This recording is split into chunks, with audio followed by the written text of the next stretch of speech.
So what if I told you I had the magic formula?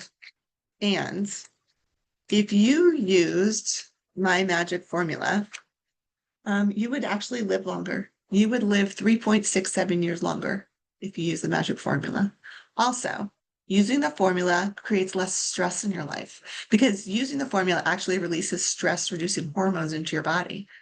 When you use this formula, you have better cardiovascular health and a reduced risk of death from cardiovascular disease. You don't get sick as often, right? You have better immunity, and you're actually more resistant to illness when you use the formula. A decreased risk of both substance use and mental health conditions, including anxiety and depression. You think faster on my formula, and you have better psychological and physical well-being. Does anybody want the formula? You want to? I know you want it. So, what do you think the formula is? Maybe we just take a moment and if you could just kind of throw it into the chat, that would be great. Okay, I want it. I want it. I want it. I know. Who doesn't want it? Okay, self-care, social support. Yes. Yes, I want the formula. Yes, social connections. Connection. Oh my gosh, you guys have the answers to the test. Yeah, exactly right. So it's to me, I find this as a researcher, as a scientist, I find it really interesting when people think about connections. You're like, oh yeah, but so I'll have friends and it'll make me happier. And are we aware of these physiological like things that happen in our body when we have access to connections and support?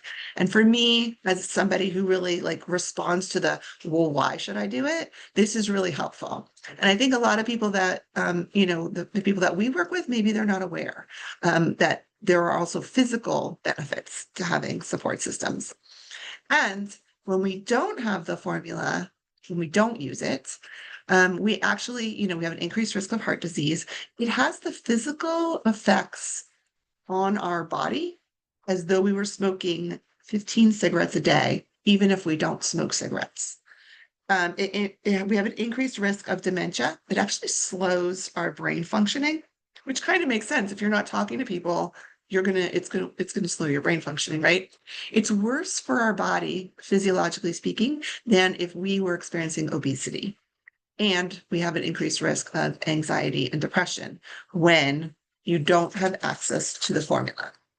And so I think that, when you're trying to work with people about building supports, whether this is people that are clients of yours or even people in your own lives, because if you really think about it, there are people in our lives that we wish, spent more time with other people that maybe are experiencing isolation. Certainly, many of our elderly are experiencing isolation and don't have those support systems. And then sadly, just in the last 2 years, the number of youth who are experiencing loneliness has increased so much that it's actually more than the number of older adults that are experiencing loneliness and don't access support systems. So, I mean, it's something that's, there's a lot of research around these days. The previous Surgeon General wrote a whole advisory around the lack of social connections and how that's impacting kind of this global mental health crisis that we're experiencing. And it's not just actually in the US, it's around the world too. So it's something that we're all really need to be paying attention to. In a whole nother training, I talk about the why behind that. But here we're really just focusing on, what's the benefit of these supports and then how do we do it? So we're going to do a quick little poll.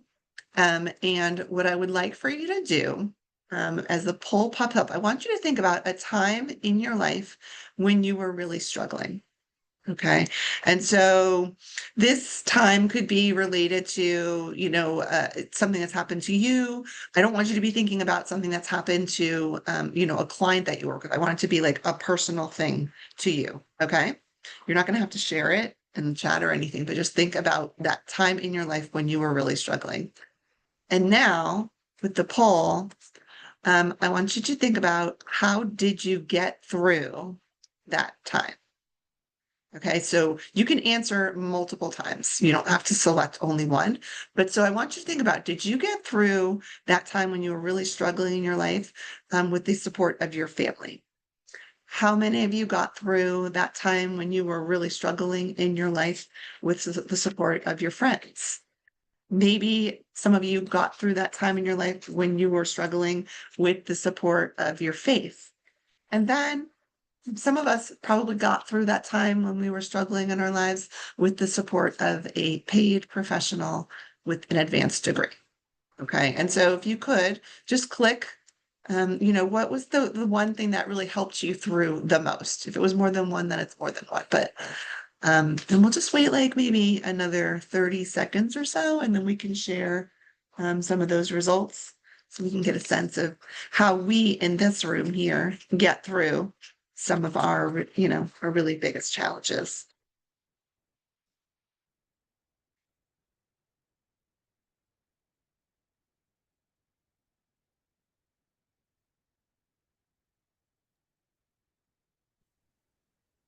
It looks like responses are slowing down a little bit, so we can go ahead and share them if you want.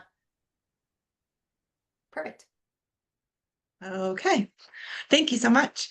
So, looking at our results together, it looks like 75% of us get through our most challenging times with our family, 66 our friends, 38 through our faith, and 35 with paid professional with advanced degree, and then 9% other. I'm always curious what the others are. But so interesting information for us. And here's the thing. When you look at the results of that poll, you see that the majority of us get through our most challenging times with our family, our faith, and our friends. And so here is kind of this rhetorical question that you don't have to answer, but I want you to think about the things that make you go, is why is it that we here on this webinar, happy, healthy, gainfully employed people who are really excited about being on this 1 hour webinar, get through our most challenging times with our family, our faith, and our friends. But then when we're working with the people that we're working with, we think that the best way that they're going to get through their most challenging times is with us, a paid professional with an advanced degree. Right. And so there's lots of reasons for that. We think that we have different support systems and we really just want to help people. But in reality, at the end of the day, the majority of people want to get through their most challenging times with their family, their faith, and their friends. And so we have to ask ourselves, well, then if that's what they really want, how do we help them? How do we make that happen for them? How do we help them become as successful as we are and not involved in our systems where they need to rely on formal supports, formal services to get the support that they actually really need?